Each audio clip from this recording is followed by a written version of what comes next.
Give me the next 40 minutes or so, and I'll help you make the most of your 20s and your 30s. So I made my first million when I was 26. A decade later, my portfolio company has generated last year over $250 million in aggregate revenue, and I'm 36 now. And so in this video, I'm gonna give you the real world advice that I wish someone had told me much earlier.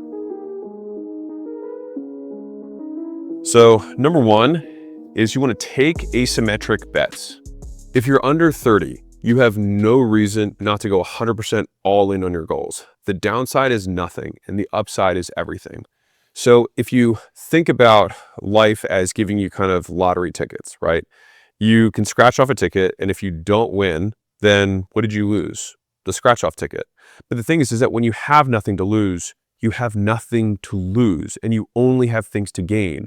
And so the objective when you have as little as you can is to take as many shots as possible, because your downside is zero, right? And so it's the only time in your career where you can take more shots than anyone else. And so the reason, or the fact that people don't take shots, and myself included when I was younger, I was so afraid to take a shot. But the only reason that was holding me back was the belief that other people who I don't even talk to anymore would somehow judge me as a quote failure.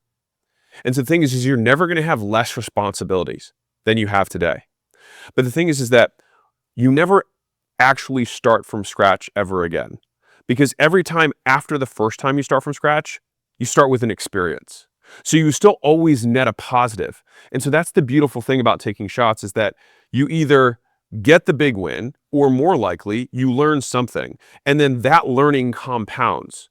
And so the thing is that I had a misunderstanding of how success worked, which is that it's far more stacking many things on top of each other than it is nothing, nothing, nothing, and then something works, right? And so if you imagine success like a bridge, right? So you're over here and you've got this chasm that you have to get across, right? This is, let's say there's alligators here and lava and all sorts of stuff, right? And then there's you over here who's got, your big smiley face and you're happy and you're doing all the stuff you want. The thing is that I thought that I just kept wanting to jump over this gap over and over again and think like, if I just jumped hard enough, or if I had the right opportunity, that's what would do it. But more likely than not, it's really like you install these bricks on the path and you keep walking and it's like, okay, well, I fall here. Okay, well, I'll fix this one later. And then you take and then you start again, and then you fall here, and then you fix this, and you keep going, and you fall here, and then you fix this, and then all of a sudden you make it all the way across. And that's what it looks like, or what the experience of kind of becoming the overnight success is. And that's why so many people talk about it, where it doesn't happen at all and then it happens all at once. It's not that it happens all at once. The actual outcome of getting a system to work all the way through, that is binary. But the process of building the system is actually very linear. I'm also not saying this from a position of, I saw some success early in my career. I also started pretty early. And so I had 9 failed businesses, 9, before I had one that really worked. And so I bring this up to say that, like, I don't know what failure you're on right now. Maybe you're on 0 failures, you're on 1 failure or 2 failures, but you have way more failures in you. At the end of the day, like, one of the big realizations I had is that since life is an infinite game, and what that means is that there are games where you have basically a defined time period, and at the end you count the score, right? And then there's infinite games where the only point of the game is to keep playing the game. And so, like, the point of marriage is not to get married, it's to stay married. The point of health is not to get healthy, it's to stay healthy. And the point of business is not to get into business, but to stay in business. And so basically the only thing that you have to do to stay in business is to choose to continue to fight. And so once you realize that, then you realize that you become a success the moment you decide you are, because being successful is far more about being in the game, about being in the arena. And so when you're in your 20s, what you lack in experience, you have to make up for in effort and hours. And believing otherwise leads to a life of, honestly, well-deserved mediocrity.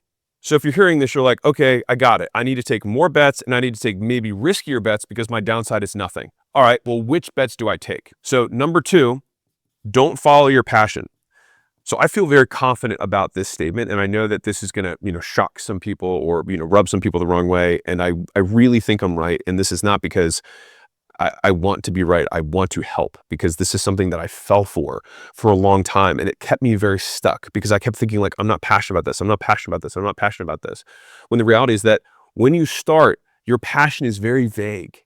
right? And so you never feel like you have it right because you don't know what it is. Now, some people, sure, if you're Mozart and you're starting to play violin when you're 3, you already know and you're probably not watching this. But the vast majority of people don't pick up a violin at 3 and start making concertos at 6, right? So many people have no idea.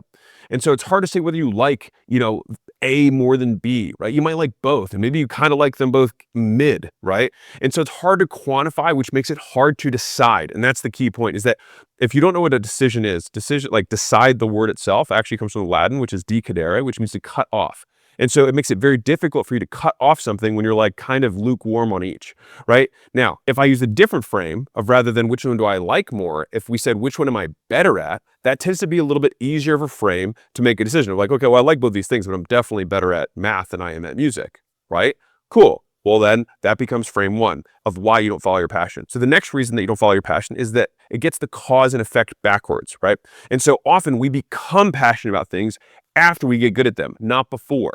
Kind of the third sub reason for this is that liking something doesn't make you good at it, right? And so being passionate doesn't even guarantee that you have the skills for it. And sometimes it's better to have a career and enjoy your passions in your free time.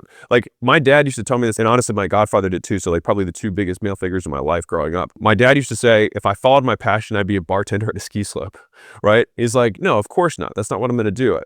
And he's a surgeon now, and he likes what he does. Now, my godfather, private wealth management, the advice that he gave was, listen, if you can make enough money in your main job, he's like, if you work 40 hours a week, he's like, that's part-time.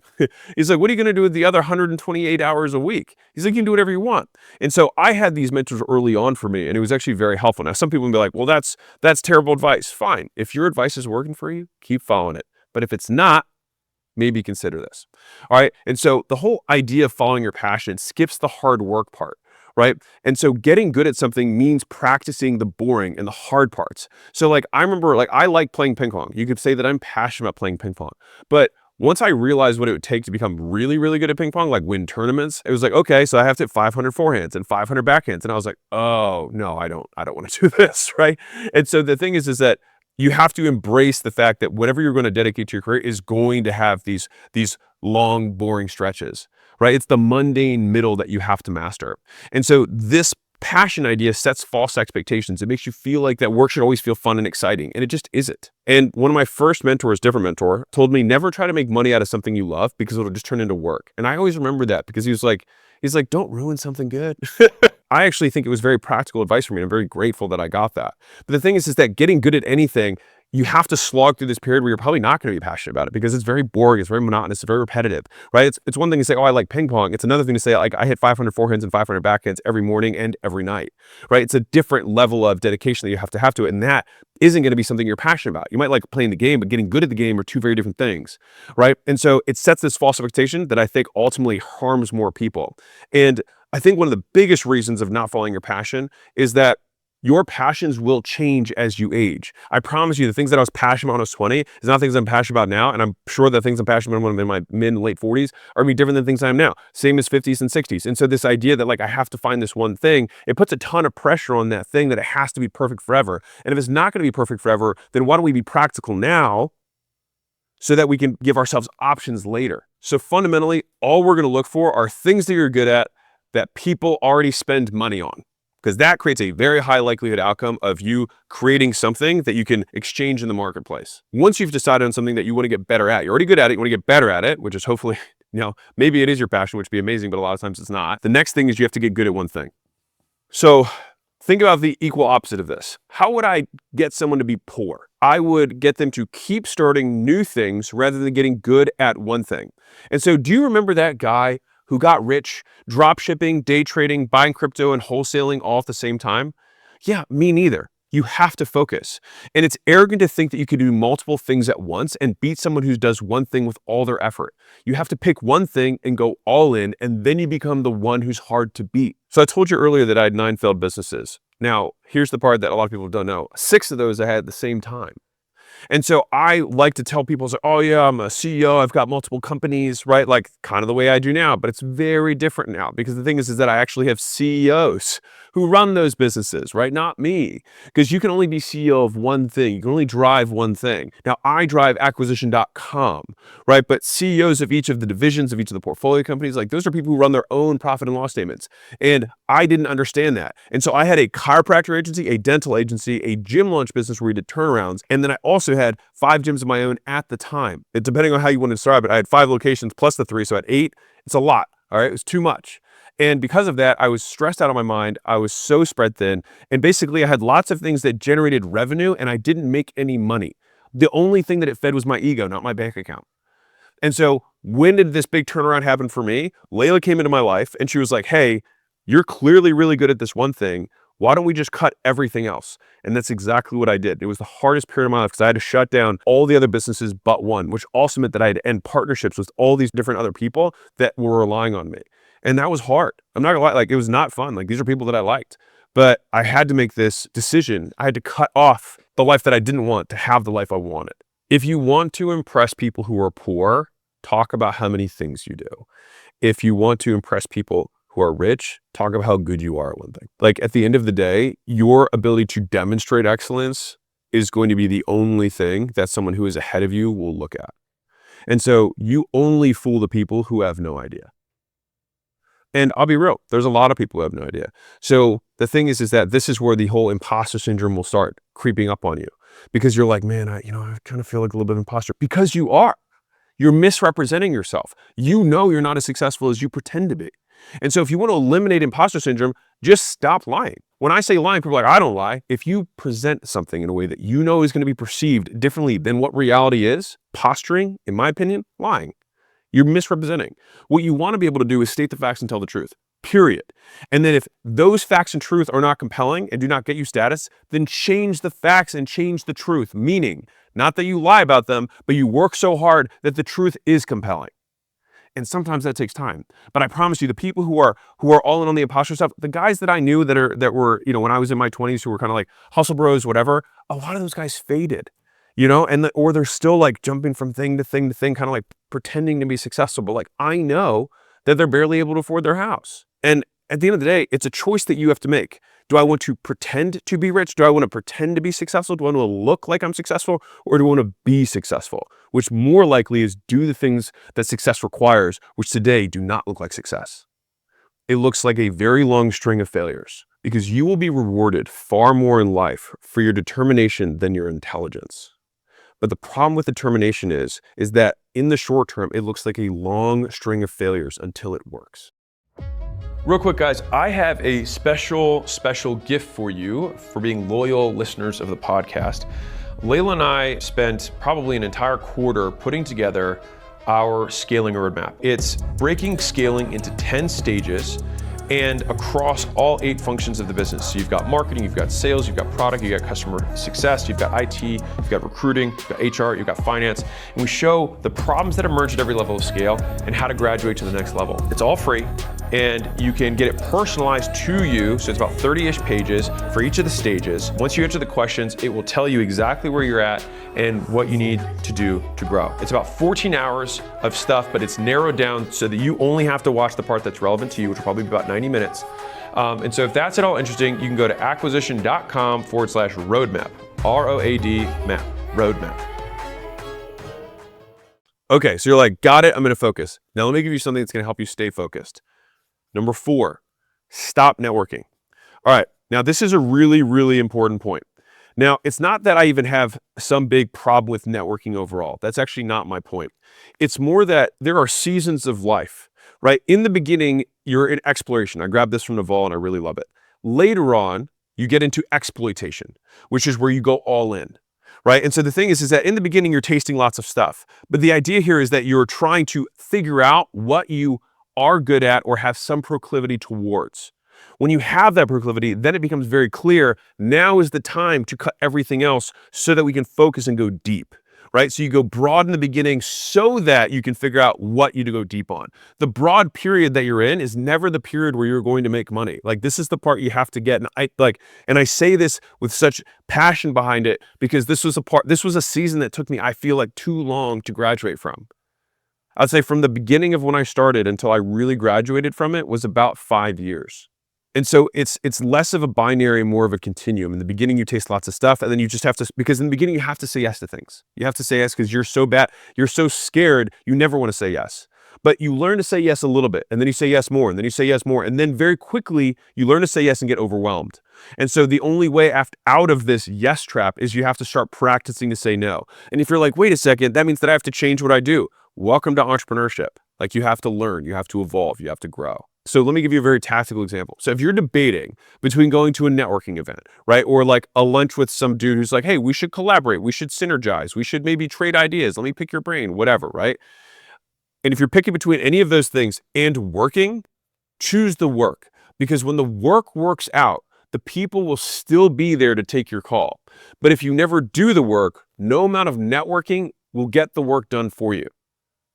And the bonus or negative bonus here is that if you don't get the work done, they're not going to take your call in the future. And so they're willing to take the call today with whatever small amount of success that you have. But if you lose that success because you get distracted, they're not going to take the call in the future. That door will be open, I promise. And not only will that door be open, 100 other doors will open for you if you win. The reality is that during the season, losers congregate, winners isolate. If everyone was supposed to win, they would have made podiums bigger. The top of the mountain isn't supposed to fit a lot of people. It's normal. The air is harder to breathe. And the thing is if all of this seems antithetical or different than what you've heard or what other people around you are experiencing, ask yourself, do those people have the lives you want? A great way to make a mistake is to ask someone else's idea about your idea who has no idea. When you make this transition from going from the exploration period to the exploitation phase, you go from many looser connections to a very few tight ones. And I tend to be very transactional as a person, but I think we all are, and some people are just open about it. And so everybody on some level does some sort of math in their head of like, this person in my life, I get more benefits than I have costs. But the thing is that if you want to raise the standard of your life, you have to raise the standard of the people who you surround yourself with. Because the fastest way to change your life is to change who you're friends with. Because that reference group is ultimately going to be what you compare yourself to. And so if you change who you compare yourself to, all of a sudden, you will create deprivation around the difference between where they're at and where you're at. And so if you can find a way into the circles where people are further ahead than you, and here's the thing, if you're hardworking, like, the only way that people let you into circles that you don't deserve to be in is work ethic.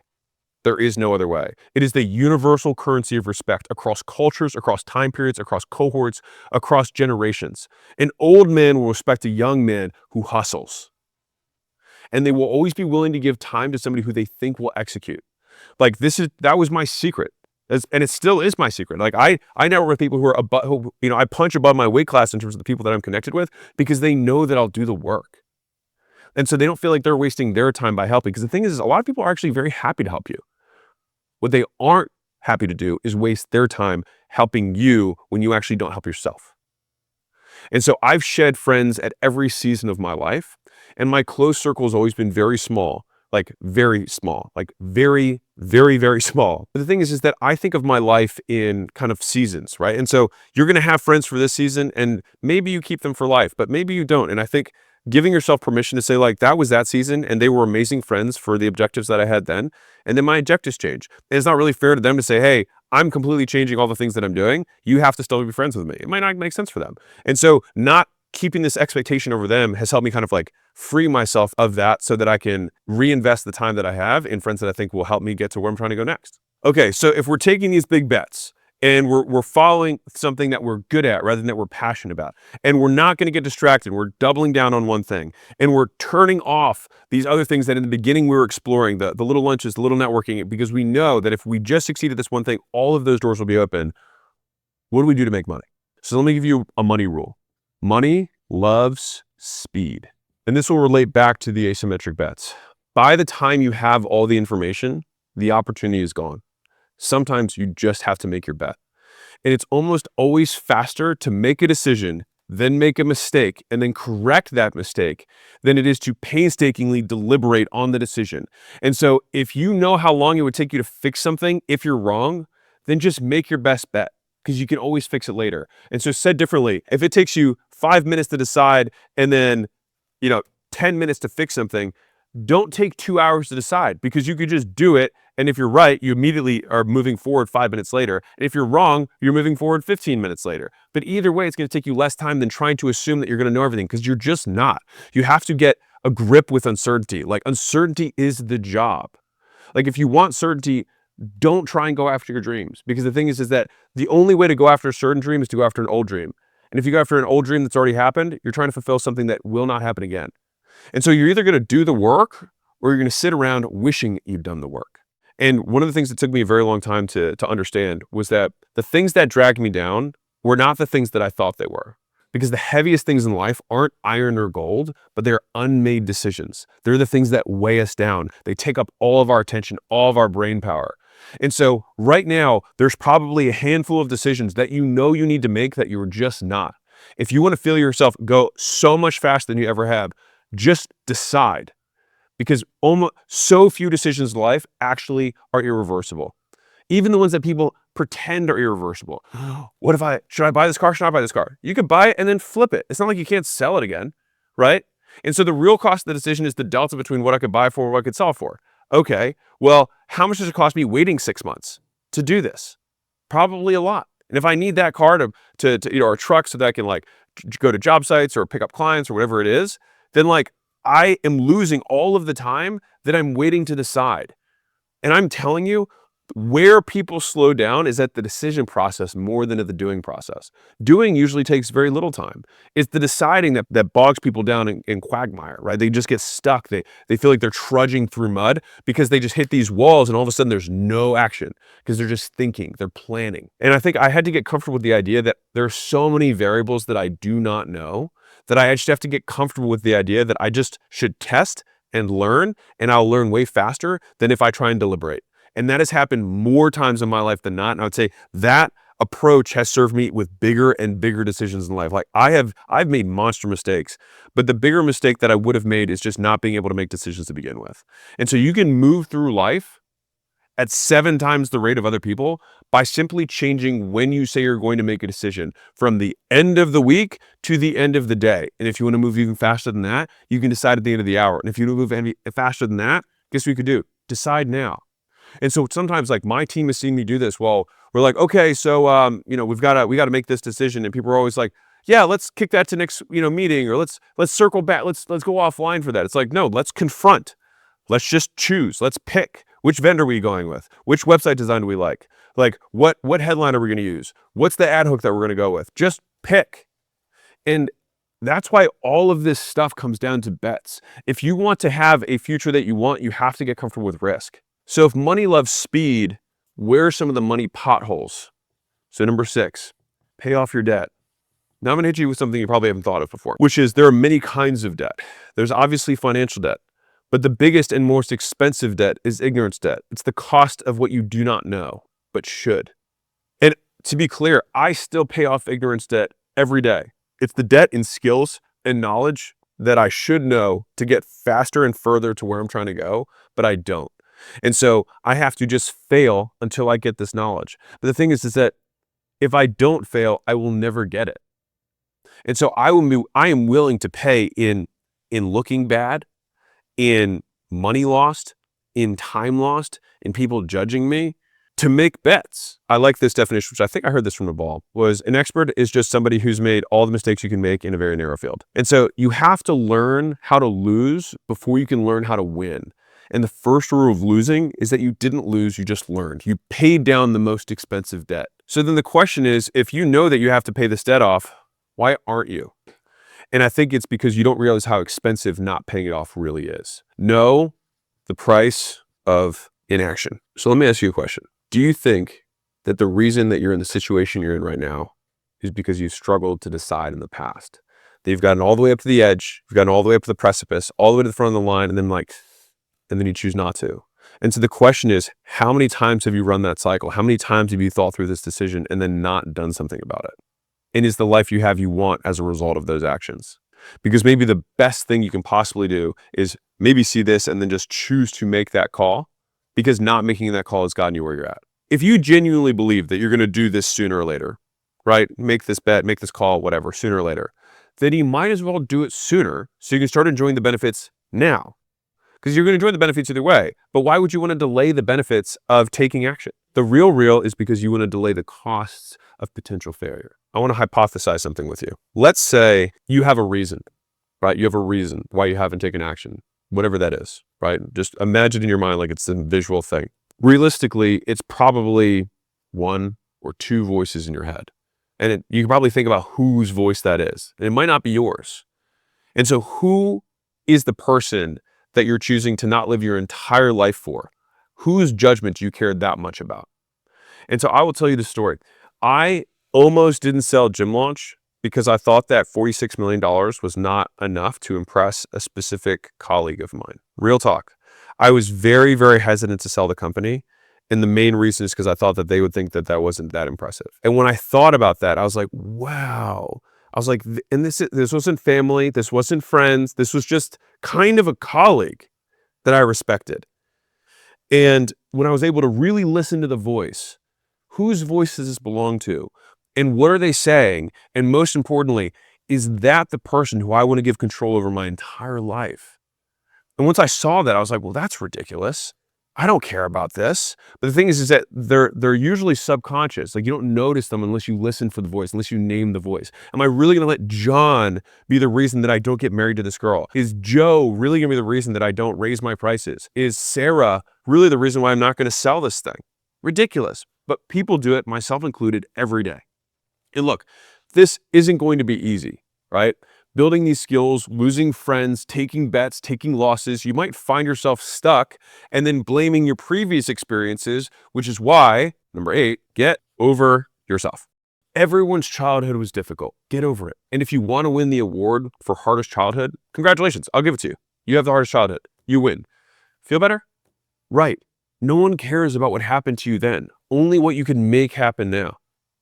And so the only person that's satisfied with whatever that reason is you.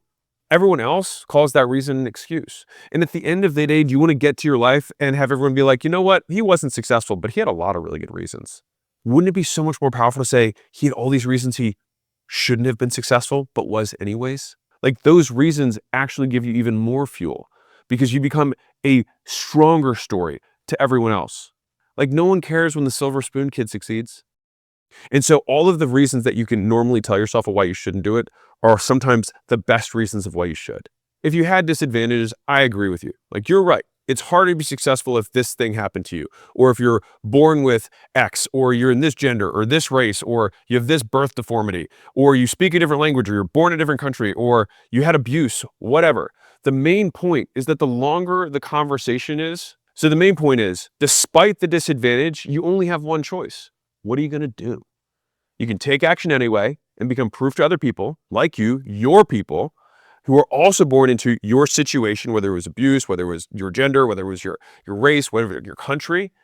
And you can prove to them or prove to yourself that you can overcome it and that they can overcome it too.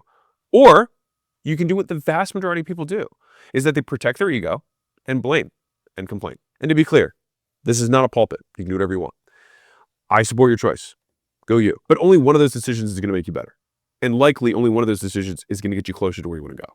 Because at the end of the day, here's the TLDR. Losers define themselves by what has happened to them. Winners define themselves by what they can make happen, despite what's happened to them. And so where some person sees an excuse, another person sees an origin story. Like, you look at every champion, every hero, every comic book, they all have hard pasts.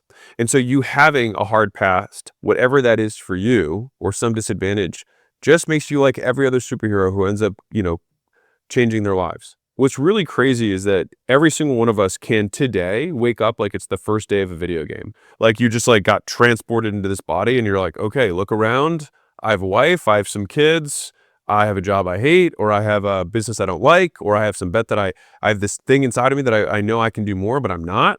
You have all this stuff that's around you. And now you can choose, like, everything else behind you. You could just have today be your spawn point. And so when you're in a video game, it's easy to just forsake all that stuff because you don't have this emotional connection to it. But the thing is that like the action needs to be taken either way. So whatever frame of mind you need to be in order to do it, then do that. All right, so once we have this head trash out of the way, then we have to get back to business, if you will. So what's the next thing that we have to do? We have to solve bigger problems. If you want to make more money in your 20s and 30s, solve bigger problems, right? If you want to make $1 million, you have to be willing to endure $1 million worth of pain.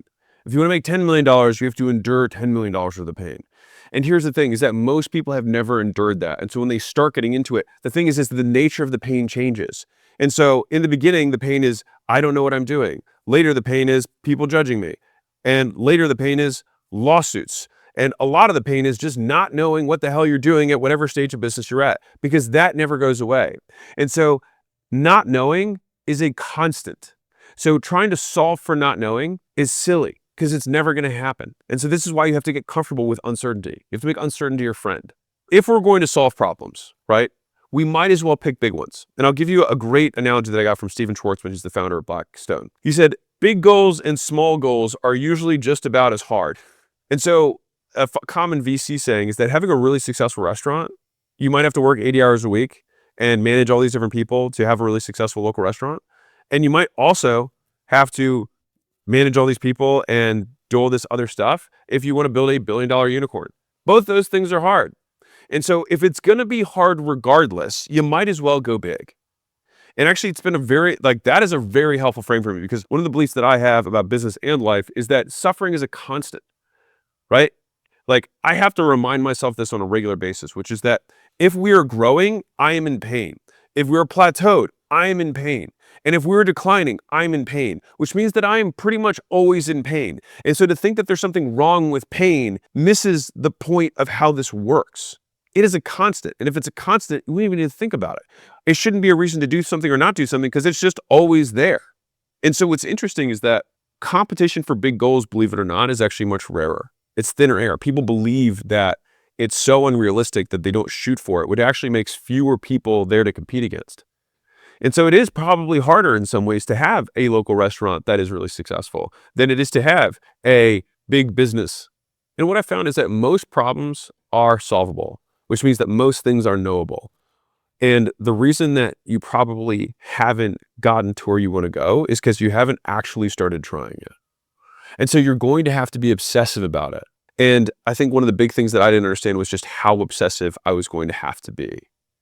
And it is normal to not be like your other normal friends if you want to have abnormal or extraordinary outcomes. If you think about the reverse, it wouldn't make sense if we do the same things as our normal friends and somehow get something different. Like, it is actually it's a positive indicator. It's a green flag that you're living a different life than everyone around you.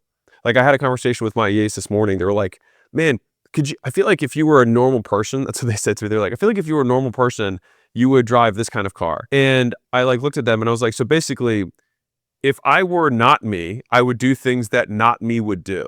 And so right now, it would make sense that you're going to do things that normal people won't do, because you're trying to not have the same outcome as them.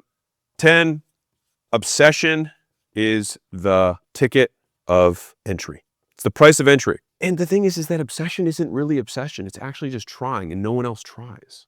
Like, that's the real, is that normal people call what I consider sane people to be obsessed.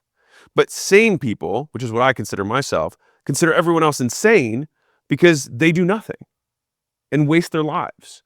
And so we have to be comfortable with reasoning from first principles of like, I am only going to live here for not that long, and I'm only going to have a certain amount of hours to do the stuff that I want to do. Why on earth would I not do it because of some face noise that some person, some other, advanced ape is going to say to me about them having a preference about how I'm living my life? And so you can boil almost all insults or judgments down to this statement. And I think, I hear this, I translate it when I hear hate. You do not live your life in a way that I would prefer. That's it. You do not live your life in a way that I would prefer. So they're like, you shouldn't. I do not live my life in a way that you would prefer. And that's okay, because that's why you live a life that you prefer and not a life that I would prefer. And that's why you live your life and I live my life. And so people just get so triggered by this. I wrote this down for myself. So when people hate on you, it usually means that they're jealous and believe that you are undeserving of some part of your life. And so to be clear, it's not that they're jealous of your whole life. They might be jealous of the attention you get. They might be jealous of maybe just the money you make, but not the way you look. Or they might be jealous of the body you have, right? And they're going to be like, you're too into that food, right? Or, hey, you work too much, or whatever the little snide remark is, right? But what they basically think is that life has unjustly given you the benefits that they believe they rightfully deserve. And they might be right, but life isn't fair. So here's the thing. People who obsess about work-life balance are typically mediocre at both. And so obsessed people apply their obsession to everything and just call it life. And they also don't consider themselves obsessed. They just consider everyone else unobsessed. And so I get criticized all the time for work-life balance. People say, like, Alex, you don't have any hobbies, right? I don't want any. I don't want any. They're basically saying, yet again, you live your life in a way that I would not prefer. If I were in your position, I would live life differently. Right, and that's why you're not in my position. So why should I sacrifice the things that I prefer to do in order to do the things that I don't want to do? Right? Just to make your definition of work-life balance happy, which I don't accept. So like work-life balance is a wonderful goal. I have no hate for it. It's not going to happen if you want to be the best, right? Like think about it like this. If you have, like you've probably heard the, work smart, not hard, right? That only works when you're competing against people who are not smart. If you compete against other smart people, the only thing you will have left is to work hard. And so if you work smart, not hard, you will get beaten by someone who works smart and hard. And if I don't know about you, I would rather be that person.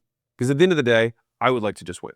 And that is point 11, which is work hard and smart. Like if you extrapolate out what a normal life is like, right?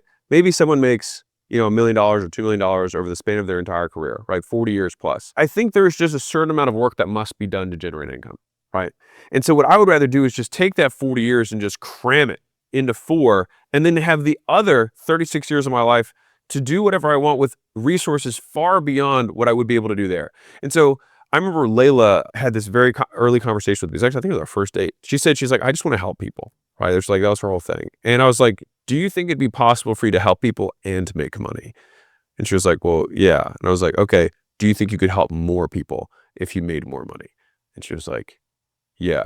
And in that conversation, she shifted from being what I would consider a bleeding heart of just like doing everything, like just trying to just help every single person. But the thing is your resources are so limited. You can't do much. And so if you want to help a lot of people, it's like you got to learn the game. And the thing is, to win that game, it's like you probably have to outwork people, a lot of people. And you have to be called names by people who live lives that you don't like. I want to be very clear about this. When I say work hard and smart, it doesn't mean it's going to be exciting.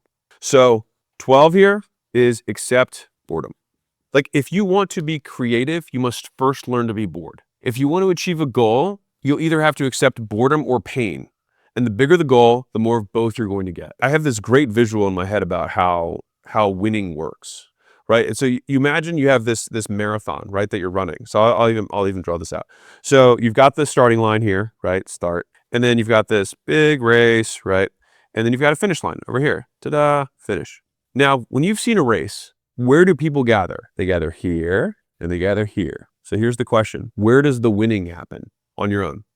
Because no one cheers for you not drinking for a day, or not smoking on a long drive if you're trying to quit, or not overeating for one night, or skipping out on going to the club with the boys, right? No one cheers for that. No workout or meal is ever impressive on its own. And so the reason so few people understand success, or at least achieve it, in my opinion, is that consistency never looks impressive in the moment, only at the end. Because if you think about how consistent, it's very difficult to visualize consistency, because you can only see someone do something once, right? You see a snapshot of someone take a shot or hit a backhand. The only way that you can actually witness consistency is working with people who are consistent, because the thing that you have to see is that person show up every single day. Like someone could show a workout of me working out, and someone else might be like, okay, well, I mean, that's a workout. Maybe I should kind of work out like that. And sure, there's a level of intensity that might be there, or form and things like that, whatever. But the thing that people won't see is it's very hard to witness 20 years because you have to be there for 20 years. And this is why I think so few people are able to internalize consistency, which is the most important success trait, because it's very hard to lose if you show up every day. It's very hard. And showing up every day is boring. And so if we're willing to accept boredom, the next thing that we're going to have to be willing to accept is sacrifice. We have to give up some things to get others. And so at the end of the day, all we have are trade-offs. We have what we have and what we want. And the question is, what are the things that you currently have? Are you willing to trade for the things you want? And I think there's such a perfect way of thinking about it. Like, you have everything in your life right now that you're going to have to trade. Like, everyone trades. Everyone starts, even when you at zero. You have things in your life, and you have to trade those things for things that you currently want but don't have. And so there's no perfect way to live your 20s or your 30s, right? You either live them up and become an underskilled 30 or 40-year-old, or you work them up and become an underlived 30 or 40-year-old, right? You just have to figure out which you'd rather be and accept the trade-offs and know that there are no do-overs. And that's okay.